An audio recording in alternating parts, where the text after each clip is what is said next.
ابتدا کرتی ہوں اللہ کے نام سے جو بہت مہربان اور نہایت رحم کرنے والا ہے۔ لاکھوں درود و سلام آپ صلی اللہ علیہ وسلم پر اور آپ صلی اللہ علیہ وسلم کی آل پر۔ پیارے ناظرین، آج کا یہ واقعہ کرداروں کے اوپر ہے کہ کیسے لوگ پارسائی کی آڑ میں اپنی عیبوں کو چھپائے پھرتے ہیں۔ ناظرین، یہ واقعہ بہت دلچسپ ہے۔ اپنی بیوی سے دھوکہ کھانے والے ایک شوہر نے بد کردار عورتوں اور مردوں کی کیا نشانی بتائی، یقیناً جان کر آپ بھی حیران ہوں گے۔ اس واقعے کو ہمارے ساتھ آخر تک سنتے رہیے، اور اگر آپ چینل پر نیو ہیں تو چینل کو سبسکرائب بھی کر دیجیے۔ ایک روز ایک شوہر جب باہر سے اپنے گھر میں داخل ہوا تو دیکھتا ہے کہ اس کی بیوی زاروں کی طرح رو رہی ہے۔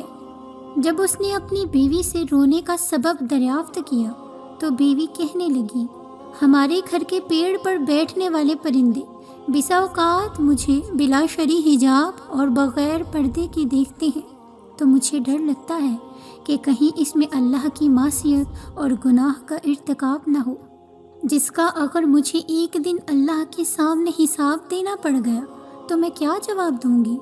بس یہی سوچ کر اسی خوف سے میں رو رہی ہوں۔ بظاہر ایک انتہائی نیک اور دینی جذبات سے لبریز بیوی کا یہ جواب سن کر شوہر بہت خوش ہوا۔ اس کی اس طرز پاک دامنی، پاکیزگی، جذبہ خدا ترسی کو دیکھتے ہوئے عالم بے خودی میں فوراً اس کا ماتھا چوما۔ اسی وقت کلہاڑی لے کر گھر کے پیڑ کو کاٹ کر باہر پھینک دیا۔ اس واقعہ کے ایک ہفتے بعد ایک روز وہ شوہر اپنے کام سے جلدی فارغ ہو کر اپنے نارمل وقت سے کچھ پہلے ہی گھر آ گیا۔ آ کر کیا دیکھتا ہے کہ اس کی وہی پارسا بیوی اپنے عاشق کی باہوں میں لپٹی ہوئی سو رہی ہے۔ یقیناً یہ ناقابل یقین اور دل خراش منظر تھا، جسے دیکھ کر اس نے مزید کچھ نہیں کیا، بس گھر سے اپنی کچھ ضروریات کا سامان لیا، اپنا گھر چھوڑا، اپنی بستی چھوڑ کر نکل پڑا۔ اور بات یہیں پہ ختم نہیں ہوئی، وہ چلتے چلتے ایک شہر تک پہنچ گیا۔ وہاں پہنچ کر معلوم ہوا کہ یہ بادشاہ وقت کا شہر ہے۔ وہاں دیکھتا ہے کہ امیری شہر کے محل کے ارد گرد کافی لوگ جمع ہیں۔ یہ منظر دیکھ کر جب اس نے اس بھیڑ کا سبب پوچھا تو لوگوں نے بتایا کہ بادشاہ سلامت کی تجوری چوری ہو گئی۔ اسی دوران اس بھیڑ سے ایک ایسے شخص کا گزر ہوا جو پورے پیر پر چلنے کی بجائے صرف اپنی انگلیوں کے اطراف کے بل بہت سنبھل اور بچ بچ کر چل رہا تھا۔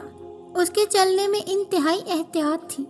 اس آدمی نے جب اس شخص کے بارے میں پوچھا کہ یہ صاحب کون ہے، لوگوں نے بتایا کہ اس شہر کے دینی گرو، مذہبی پیشوا شیخ صاحب ہیں، جو اپنی انگلیوں کے بل محض اس لیے چلتے ہیں کہ ان کے پاؤں کے نیچے کوئی چونٹی آ کر کہیں دب نہ جائے اور اس کی موت ہو جائے، اس طرح وہ ناحق قتل نفس کے عظیم گناہ کے مرتکب نہ ٹھہر جائیں۔